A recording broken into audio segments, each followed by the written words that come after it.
Oke. Assalamualaikum warahmatullahi wabarakatuh. Shalom, salam dan bahagia, salam merdeka belajar.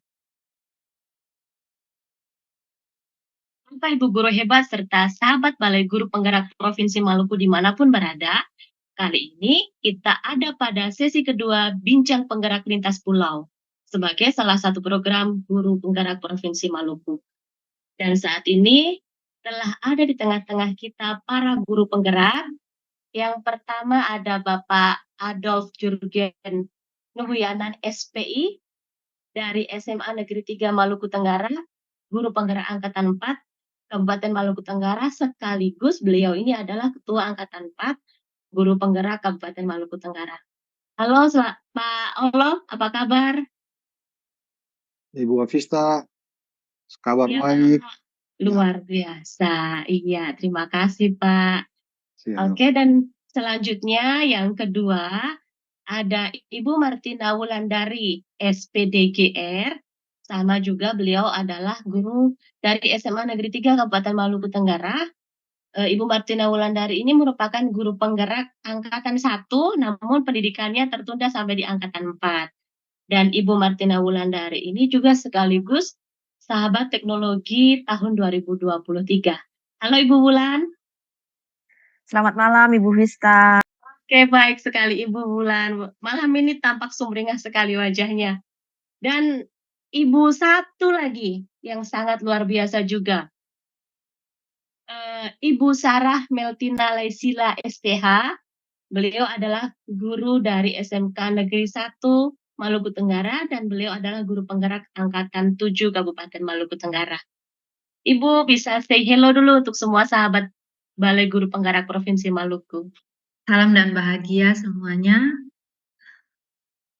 Oke, terima kasih. Bagaimana keadaannya hari ini? Sehat, baik. Luar biasa. Baik. Luar biasa. Dari wajah-wajahnya, dari senyumannya ini saya yakin teman-teman guru penggerak hebat dalam kondisi yang sangat luar biasa baik. Nah, sahabat-sahabat Balai Guru Penggerak Provinsi Maluku, untuk saat ini kita akan berbincang-bincang bersama guru-guru penggerak dengan tema Ambal Sinoli, yaitu akronim dari eksistensi penggerak dalam pembelajaran berbasis teknologi. Semoga sahabat-sahabat Balai Guru Penggerak dimanapun berada dapat terinspirasi dari praktek-praktek baik dari para guru penggerak. Oke, baik, saya akan mulai dari Ibu Wulan dulu nih. Ibu Wulan, bagaimana tanggapan Ibu Wulan terkait dengan pembelajaran berbasis teknologi yang saat ini lumayan gencar nih dilakukan oleh para rekan-rekan pendidik, terutama yang ada di Provinsi Maluku. Silakan Ibu Wulan. Luar biasa ya, artinya saya merasa bahwa percepatan daripada pendidik dalam mewujudkan pendidikan yang lekat dengan teknologi itu naik. Artinya frekuensi daripada pendidik untuk menggunakan teknologi dalam pembelajaran itu cukup meningkat. Artinya bahwa percepatan itu mampu menjawab kebutuhan pendidikan saat ini. Nah, Ibu Vista, ini sepertinya juga dampak dari COVID-19 kemarin ya. Jadi pandemi itu juga berdampak kepada kemampuan para pendidik yang secara tidak langsung mereka harus berbenah diri, keluar dari zona nyaman mereka, dan mereka mulai mengimplementasikan pembelajaran dengan menggunakan TIK. Salah satunya produk itu seperti ini. Pada forum virtual seperti ini, hampir seluruh pendidik sudah mampu mengimplementasikan pembelajaran, entah itu secara luring maupun daring, seperti itu. Dan itu sangat luar biasa sekali. Saya melihat itu sebagai satu gebrakan yang memang betul-betul diharapkan oleh pemerintah saat ini. Begitu. Oke, berarti menurut Ibu Wulan, percepatan pendidik dalam menggunakan teknologi itu merupakan salah satu dampak dari COVID-19. Jadi bisa dibilang bahwa COVID-19 ternyata juga memberikan imbas yang positif terkait dengan percepatan teknologi, khususnya di dalam bidang pendidikan. Oke, kalau menurut Pak Olof, Pak Nuyana sendiri bagaimana? Kalau tidak salah Pak Nuhuyanan ini basicnya pendidikan di sarjana pertanian ya Pak ya? Sarjana perikanan, Bu. Sarjana perikanan, mohon maaf. Ya, Di sarjana perikanan, namun memiliki kompetensi yang sangat luar biasa sekali di bidang TIK. Dan bahkan beliau saat ini mengampu untuk mata pelajaran TIK di sekolah. Nah, kira-kira menurut Bapak sendiri seperti apa? siap. Kasih banyak Ibu Afista. Yang pasti bahwa saya juga tidak berpikir satu waktu bisa mengajar di jenjang SMA karena memang basic saya adalah sarjana perikanan. Tapi yang pasti bahwa inilah saya di depan Ibu yang luar biasa di hari ini. Saya memang berpikir bahwa pemanfaatan teknologi dalam pembelajaran itu sebenarnya memiliki manfaat yang banyak. Memang bukan pemicunya memang di COVID, gencar-gencarnya sampai dengan hari ini. Tapi sebenarnya pembelajaran TIK ini sudah berlangsung sebelum COVID pun sudah ada. Namun jadi persoalan adalah itu banyak sumber daya yang memang belum dikembangkan, ditambah juga dengan mungkin pola mindset yang memang masih pola dengan pola pembelajaran yang seperti terangkan hanya istilahnya menerangkan hanya di kelas dengan buku dan catat. Tapi ya bersyukurlah bahwa dengan adanya COVID ini mau dan tidak mau eranya berubah. Tapi yang pasti bahwa saya harus berkata demikian bahwa pembelajaran dengan memanfaatkan teknologi ini dia punya banyak manfaat sekali. Artinya bahwa teknologi ini memungkinkan akses ke sumber pembelajaran dari mana saja. Dulu mungkin sumber belajarnya hanya satu, guru. Tapi kalau hari ini kita lihat, kalau guru tidak belajar, guru tidak menguasai teknologi, ini berarti menjadi persoalan yang paling fatal. Mengapa? Karena anak-anak murid kita, anak-anak murid yang memang ada di era digitalisasi yang memang teknologinya berkembang luar biasa. 4.0 sudah masuk ke 5.0 di mana robot bekerja dan mereka sudah menguasai begitu banyak hal anak-anak ini. Nah, namun yang berikut adalah ada interaktif di dalamnya dalam pemanfaatan teknologi ini. Artinya bahwa aplikasi-aplikasi yang tadi saya katakan, platform-platform e-learning yang memberikan pengalaman belajar yang interaktif dan menarik. Nah, seperti yang Ibu Wulan tadi katakan bahwa seandainya kalau guru tidak punya kemampuan atau guru tidak mau mengembangkan diri, ini menjadi persoalan.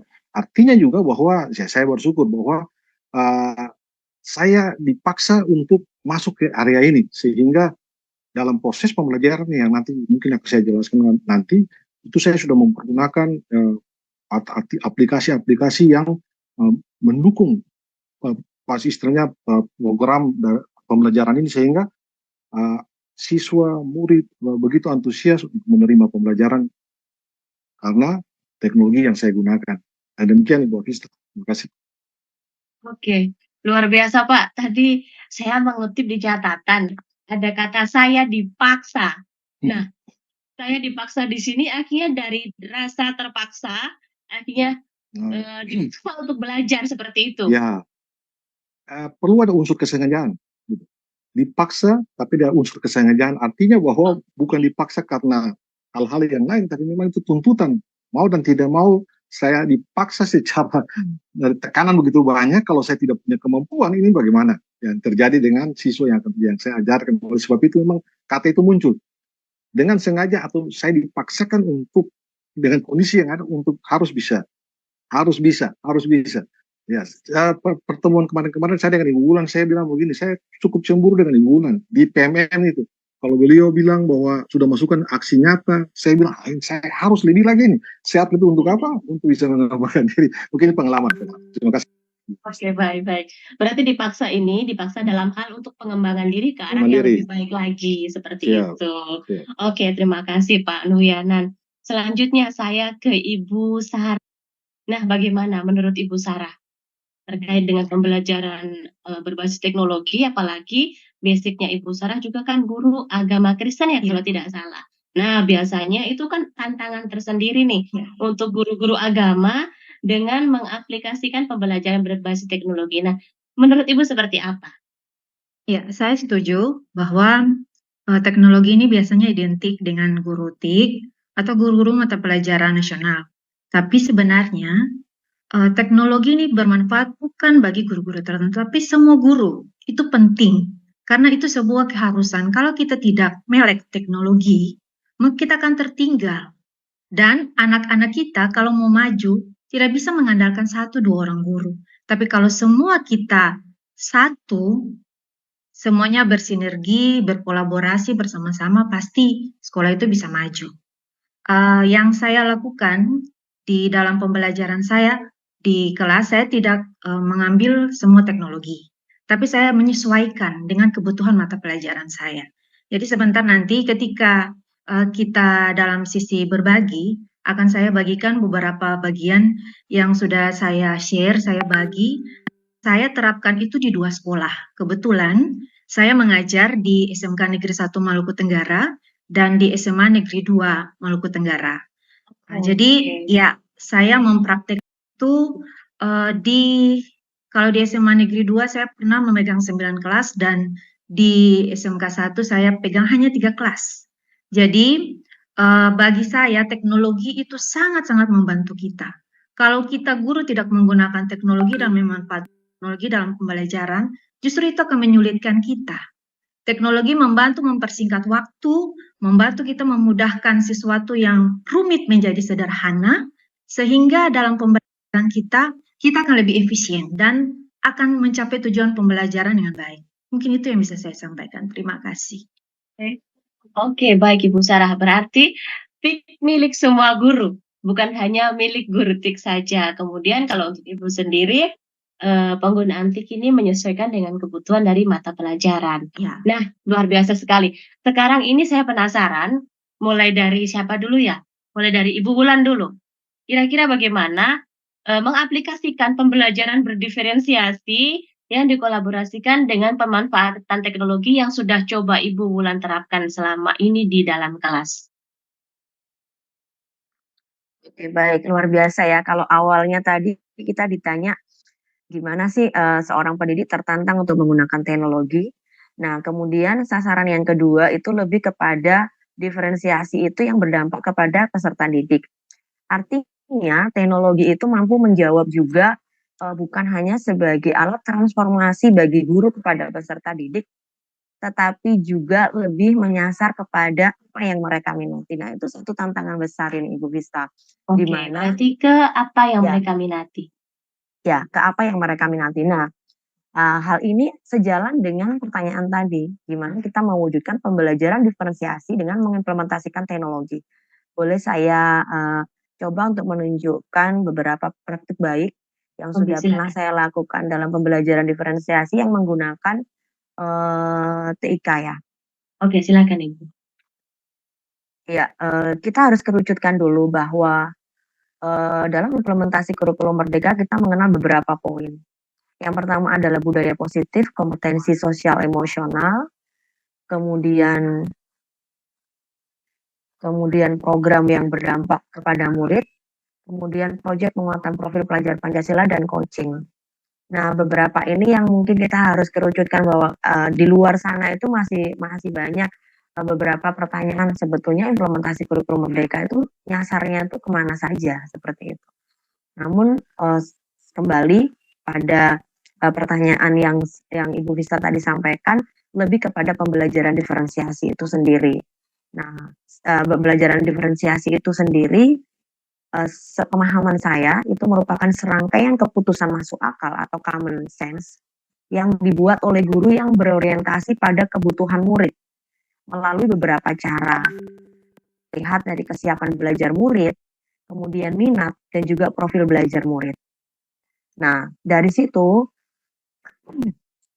saya boleh membagikan praktik baik dari yang saya alami. Dari situasi yang saya alami, itu peserta didik kurang tertarik untuk belajar.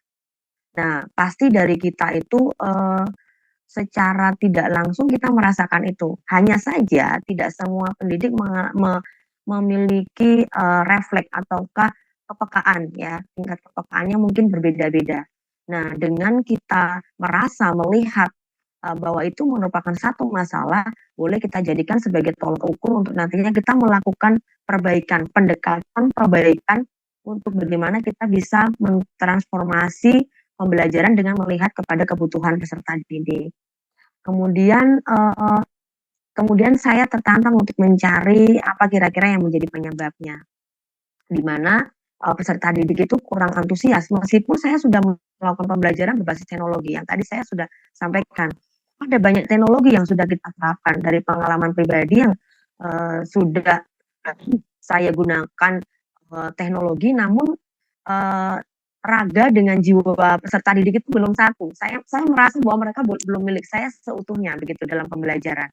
Jadi saya seperti merasa bahwa peserta didik hanya berjalan satu arah saja seperti itu, dan saya melihat itu bahwa itu adalah sebuah masalah. Nah, kemudian saya mulai berpikir kalau kita hubungkan dengan di buku pendidikan guru penggerak itu ada ya, yang di modul yang pertama itu ada beberapa filosofi KHD itu yang salah duanya itu ada kodrat zaman dan juga kodrat bermain, dan kita tidak boleh tidak bisa tinggalkan kedua hal itu, dan itu juga melirik ide sehingga saya kenapa enggak saya coba berangkat dari filosofi itu, kemudian saya menerapkan pembelajaran yang bisa memenuhi kebutuhan pada zaman mereka dan juga pada kodrat bermain mereka. Karena mereka itu pada dasarnya mereka suka bermain, begitu. Nah, maka yang saya lakukan ialah saya melakukan asesmen diagnostik sebagai satu bentuk prasyarat sebelum saya menerapkan pembelajarannya, yaitu dengan mengidentifikasi kesiapan belajar. Kemudian saya menggunakan live worksheet. Nah, live worksheet itu cukup menarik karena kenapa? Dengan tutut yang ada di dalam, mereka bisa menggunakan melihat jawabannya secara langsung, berinteraksi layaknya mereka berinteraksi dengan manusia di dalam, dan itu sangat menarik. Kemudian melakukan identifikasi terhadap minat. Nah, karena saya nantinya saya menerapkan pembelajarannya berbasis game, maka saya kepengen melihat kira-kira game mereka itu apa saja, seperti itu. Nah, nanti dari proses identifikasi ini kemudian saya membentuk pemetaan.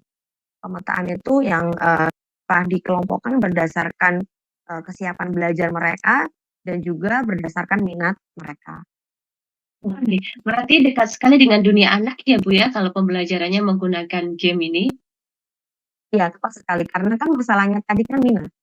Karena antusias dari dalam diri peserta didik. Lagi-lagi saya menganggap itu sebagai satu masalah karena kenapa? Unsur intrinsik yang paling terbesar dimiliki oleh human atau manusia itu adalah selera.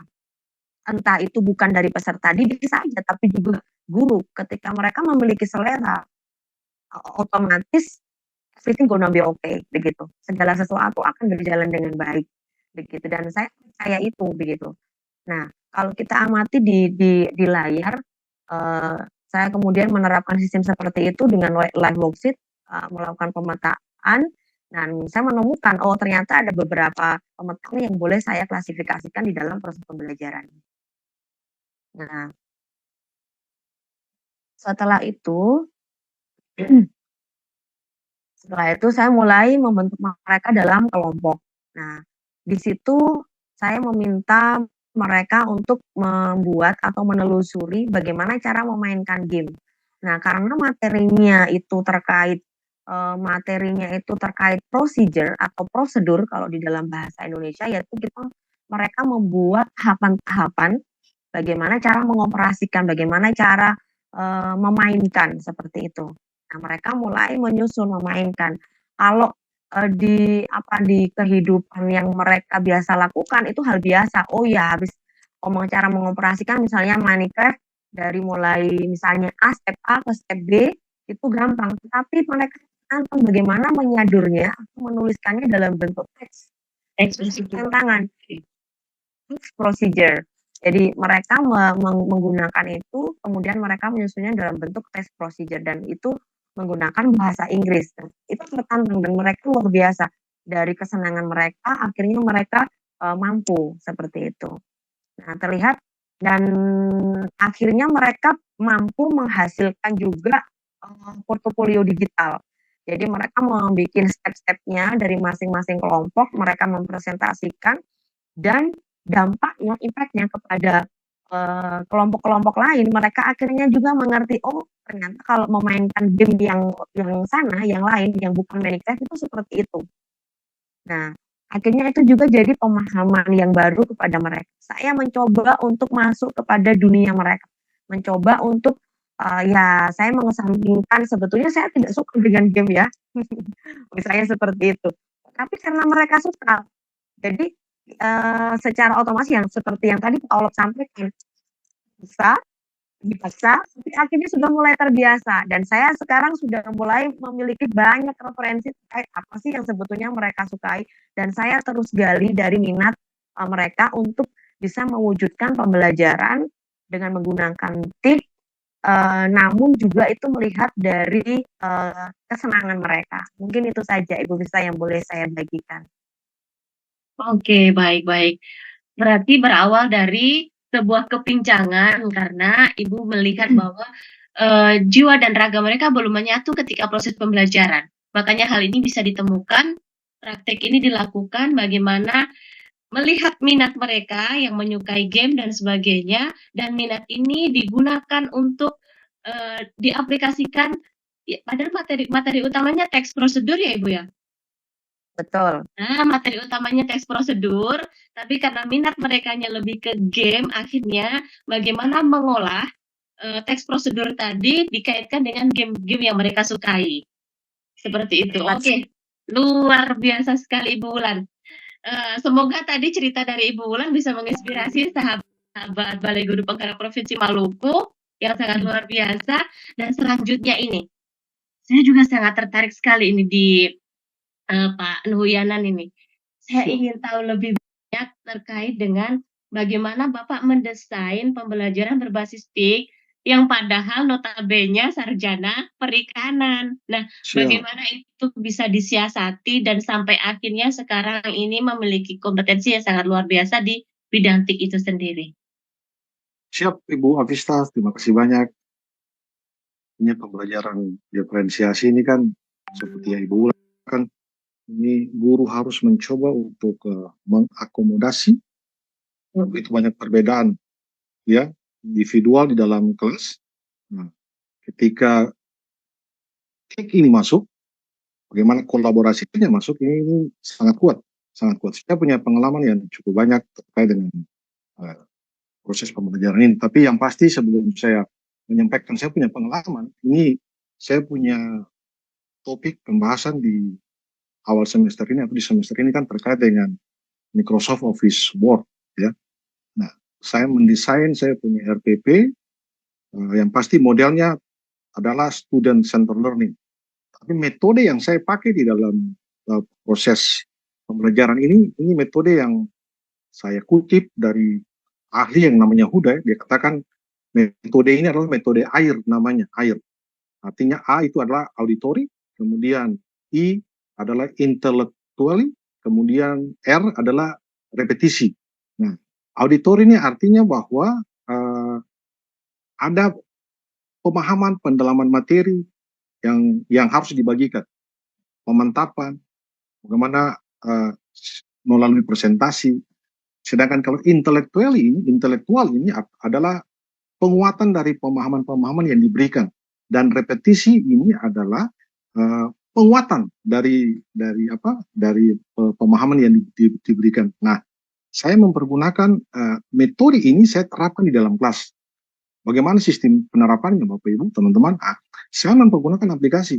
Memang mohon maaf saya tidak mempersiapkan, saya punya slide ya, karena ya pasti persoalannya mendadak jadi memang saya tidak siapkan. Tapi saya menceritakan saya punya pengalaman yang mempergunakan begitu banyak aplikasi. Aplikasi yang saya pertama pada waktu auditori ini, teman-teman, ibu-ibu yang luar biasa, itu saya mempergunakan PowerPoint, tapi aplikasinya mempergunakan ClassPoint. ClassPoint, mungkin Bapak Ibu atau Ibu-Ibu sekalian mungkin pernah menggunakan ClassPoint. Nah, ClassPoint ini kan sudah terintegrasi di dalam PowerPoint. Itu luar biasa, luar biasa. Artinya bahwa murid yang tadinya mungkin ya terpola dengan guru yang menampilkan presentasi hanya di depan, tapi ini karena ya saya bersyukur karena di SMA Negeri 3 Maluku Tenggara ini kan labnya luar biasa lengkap dan peralatan juga kuat, makanya semua siswa diperhadapkan atau duduk berhadapan dengan komputernya, dan itu ditampilkan slide-nya secara menyeluruh. Semuanya tidak lagi melihat saya, tapi menyeluruh di layar. Saya yang mengkomandokan dengan saya punya server atau komputer. Dan itu mereka menikmati dalam tahapan yang namanya auditori. Ya. Nah, waktu tahapan intelektual ini, Bapak Ibu, teman-teman, saya mempersiapkan yang namanya LKPD. Nah, LKPD ini LKPD yang terkait dengan topik pembelajaran. Bagaimana menggunakan Microsoft Office Word, ya terkait dengan dia punya menu dan sub menu. Artinya waktu masuk di intelektual ini proses mulai jalan. Proses mulai jalan. Nah, proses jalan ini saya mendekati. Adakan pendekatan dan terus pendekatan. Izinkan saya mungkin share Bapak Ibu, teman-teman. Ya. Ya, silakan Pak. Ya. Share ini share ini saya tidak share perangkat PowerPoint, tapi saya share aplikasi yang saya gunakan. Oke, baik. Ya, saya bersyukur sekali bahwa ada begitu banyak aplikasi yang bisa kita gunakan. Aplikasi gunakan. Selain yang tadi saya katakan ClassPoint. Nah, untuk yang namanya repetisi ini saya mencoba untuk yang tadi di bulan katakan ini sesuai dengan minat.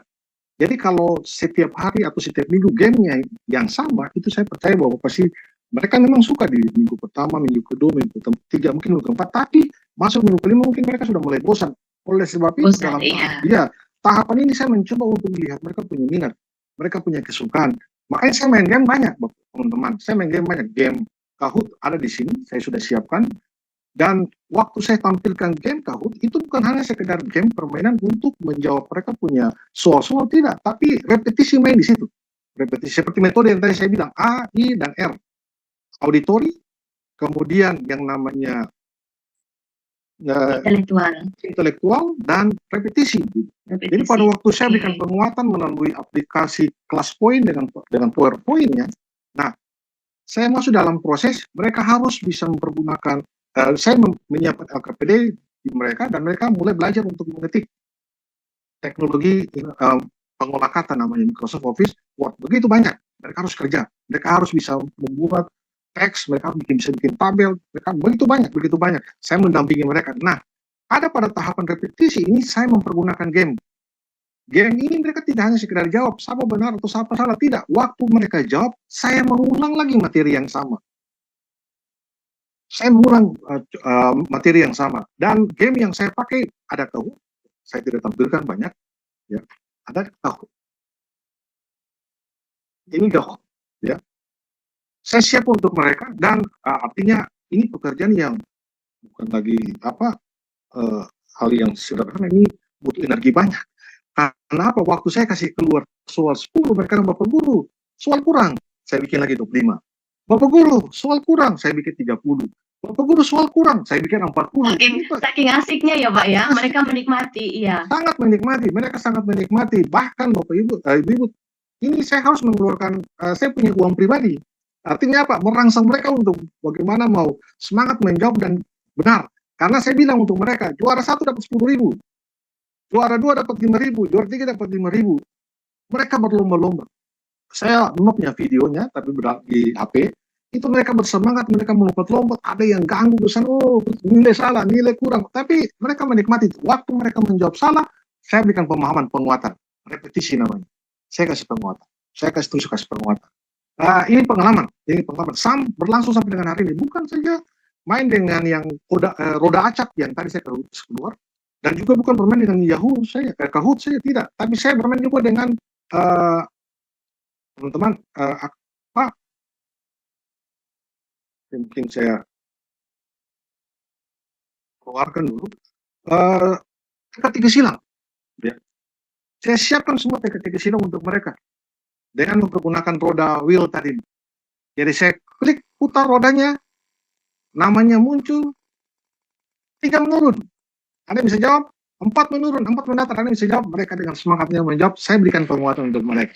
Seperti itu. Kira-kira penjelasan saya, pengalaman saya berbagi untuk kalian di dalam pelajaran 3. Terima kasih, Ibu Rista. Oke, luar biasa sekali Pak.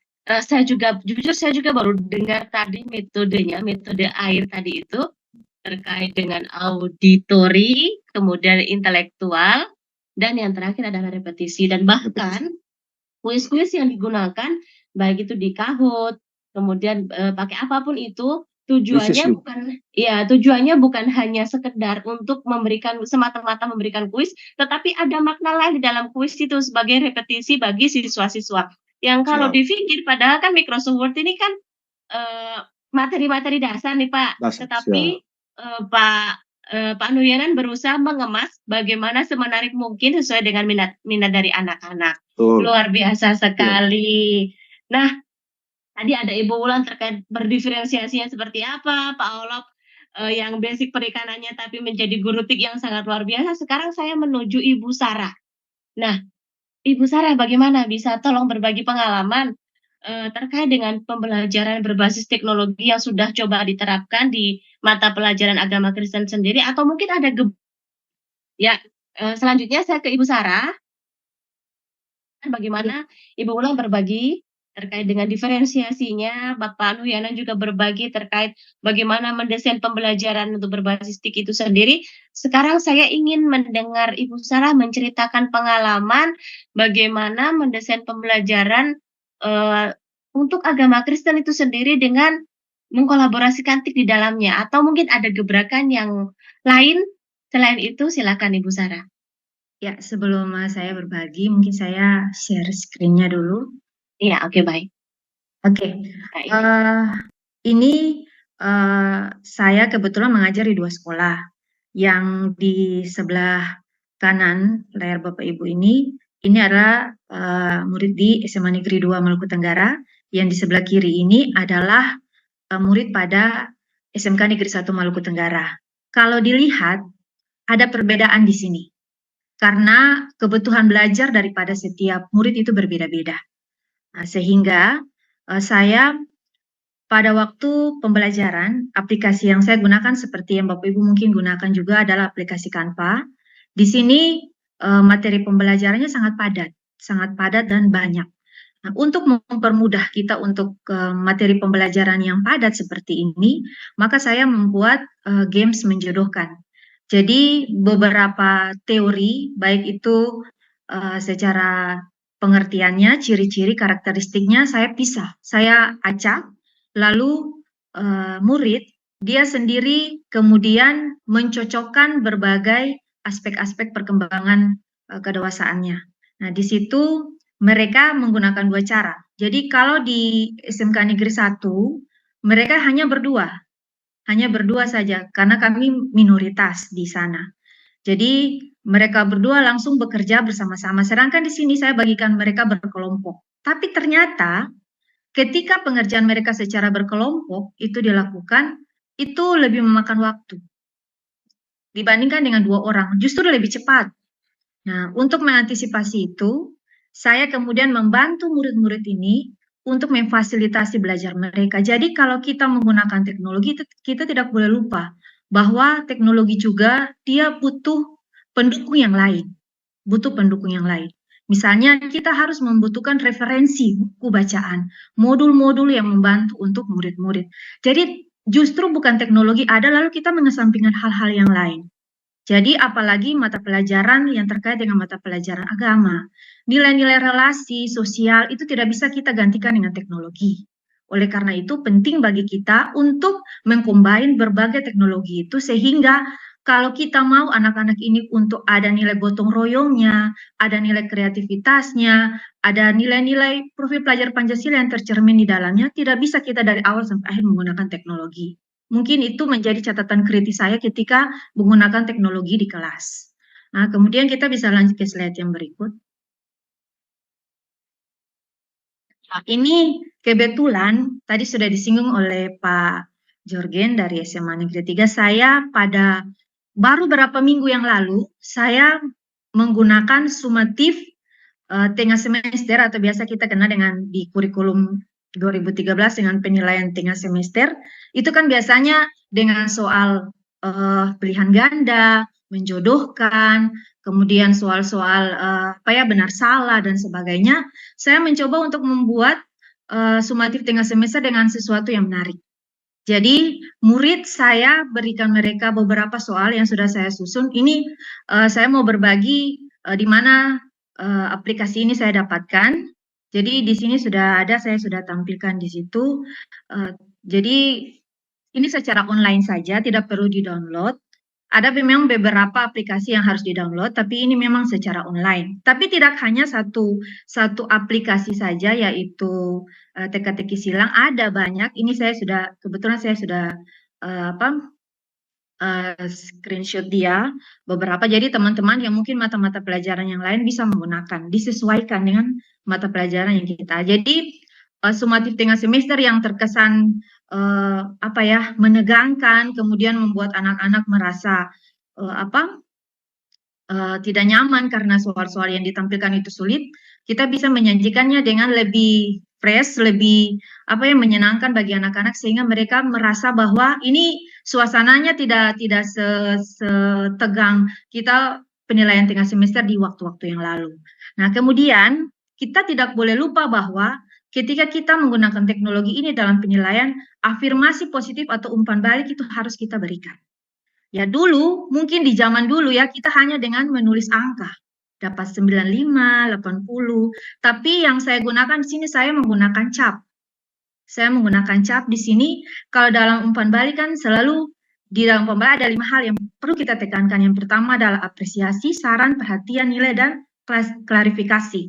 Jadi kalau di dalam penilaian kita tidak hanya menulis angka, tapi di situ ada apresiasi yang kita berikan, ada juga saran atau perhatian yang kita berikan. Tapi kalau seandainya misalnya ya murid kita ada 100 orang, tidak mungkin kita memberikan apresiasi semua 100 orang, baik secara tertulis maupun lisan. Nah, untuk mempermudah kita bisa menggunakan cap, dan itu saya gunakan di kelas belajar saya. Jadi setiap siswa yang diberikan penilaian, baik itu tugas, baik itu ulangan harian ataupun sampai dengan sumatif tengah semester, seperti saya berikan mereka penilaian dalam bentuk cap yang sudah saya tulis afirmasi-afirmasi positif, memberikan apresiasi atas kerja keras mereka dalam membuat tugas. Ya, itu yang bisa saya bagikan. Mungkin yang di sebelah-sebelahnya itu praktik baik yang sudah saya lakukan. Ini yang tadi saya sampaikan. Kalau yang di sebelah kiri baju biru yang ini anak-anak itu program saya di sekolah. Ini tentang pembinaan spiritual, dan kalau memangnya ada di sekolah-sekolah yang lain, kalau di sekolah saya beda. Dari awal sampai akhir pembinaan spiritual itu seluruh siswa yang bertanggung jawab. Kalau kita kan dalam pembinaan spiritual, kalau guru itu pasti ada titik jenuhnya anak-anak, mereka akan bosan. Tapi kalau murid sendiri, mereka punya cara, punya berbagai metode-metode yang menurut versi mereka itu bisa digunakan sebagai pembinaan spiritual. Ini ada satu foto siswa dengan orang tuanya. Tadi pada awal saya sampaikan bahwa teknologi tidak bisa menggantikan komunikasi dalam relasi kita dengan manusia satu dengan yang lain. Tidak bisa seluruhnya digantikan. Nah, dalam pembelajaran saya, ini baru saja saya terapkan untuk anak-anak saya meminta mereka untuk mereka kebetulan ada materi yang berkaitan dengan keluarga, mereka menuliskan ungkapan rasa cinta mereka kepada orang tua, bukan hanya tulisan, tapi bisa dibuat dalam bentuk video, bisa dibuat dalam kartu ucapan, apapun, sesuai dengan minat dan kesukaan mereka. Nah, anak ini, dia membuat surat cinta untuk orang tuanya. Ini adalah salah satu perwujudan daripada profil pelajar Pancasila, yaitu tentang akhlak kepada manusia. Nah, ternyata bahwa murid-murid kita selama ini, mereka mengenal teknologi ini, saya mendapati sebagian besar daripada mereka itu tidak pernah secara langsung atau secara spontan mengungkapkan tentang rasa sayang atau kedekatan mereka dengan orang tua. Jadi, penting bagi kita untuk hal-hal seperti ini menjadi catatan kritis bahwa kita tidak hanya mengajarkan anak-anak tentang ilmu pengetahuan semata, tetapi kontekstual kehidupan mereka dengan relasi sama dengan orang lain, apalagi dengan keluarga, itu sangat penting. Dan sebagai guru, penting bagi kita untuk mungkin ke depannya bisa menggunakan berbagai variasi teknologi yang kita tahu, aplikasi-aplikasi yang baik, untuk bisa kita lebih lagi untuk mengkontekstualkan pelajaran-pelajaran yang kita dapatkan yang bisa diaplikasikan langsung untuk anak dalam kehidupan pribadi mereka. Mungkin itu yang bisa saya bagikan. Terima kasih. Oke, baik. Terima kasih, Bu Sarah. satu hal yang saya kutip dari praktek baik Ibu Sarah tadi, bahwa teknologi itu juga butuh pendukung. Tidak bisa teknologi berjalan sendiri, membutuhkan hal-hal yang lain, dan teknologi juga tidak bisa menggantikan relasi dan juga komunikasi dengan orang-orang terdekat kita. Nah, kemudian tadi ada beberapa hal juga bahwa di dalam proses asesmen tidak hanya nilai dalam bentuk angka, tetapi juga harus memberikan feedback, umpan balik, baik berupa motivasi, penguatan, maupun kata-kata yang afirmasi positif untuk anak-anak didik yang berada di sekolah. Nah, Bapak Ibu, sahabat Balai Guru Penggerak Provinsi Maluku dimanapun berada, 3 guru penggerak hebat dari Kabupaten Maluku Tenggara sudah membagikan semua cerita-cerita yang positif, bagaimana menerapkan teknologi di dalam proses pembelajaran. Dan sebelum berakhir sesi kita pada saat ini, saya ingin mendengarkan kata-kata penutup dari masing-masing orang. Silahkan, siapa yang akan memberikan closing statement terlebih dahulu? Baik, mohon hormat untuk Ibu Sarah dan juga Bapak Olof dan juga Ibu Krista. Finally, pada akhirnya tidak selalu bahwa mereka yang memiliki spesifikasi komputer ataukah TIK ataukah berbasis informatika yang mampu untuk mengantarkan pembelajaran berbasis teknologi. Namun seluruh pendidik saat ini harus mampu mengimplementasikan pembelajaran dengan menggunakan teknologi. Karena peserta didik lahir di era yang berbeda dengan kita. Mereka memiliki tantangan yang begitu luar biasa. Di Society 5.0 akan banyak produk-produk yaitu robot yang mampu mengantarkan human ataukah manusia itu sehingga mampu menembus di Society 5.0 itu sehingga peserta didik mampu menghadapi tantangan itu dengan baik. Bukan robot yang memerintahkan manusia, tetapi manusia mampu berkolaborasi dengan robot sehingga keduanya menjadi satu kesatuan yang unggul, dan tentunya untuk pendidikan yang ada di Indonesia ini mampu mengantarkan peserta didik sampai kepada Society 5.0 itu cakap dalam mengoperasikan teknologi. Mungkin itu saja dari saya, Bu Rizky. Oke, selanjutnya silahkan. Terima kasih saya. Silakan Pak Nuryanan. Baik, saya singkat saja bahwa kolaborasi antara pembelajaran berdiferensiasi dan teknologi informasi komunikasi ini prinsipnya dapat membantu pengajar atau guru lebih baik dalam menyesuaikan pembelajaran untuk setiap siswa. Bagaimana harus memaksimalkan potensi mereka dan menciptakan lingkungan belajar yang inklusif. Kira-kira itu saja penjelasan saya, closing statement saya. Terima kasih banyak Ibu Krista. Oke, lanjut Ibu Sarah, silakan. Iya, terima kasih. Untuk closing statement saya mau bilang begini.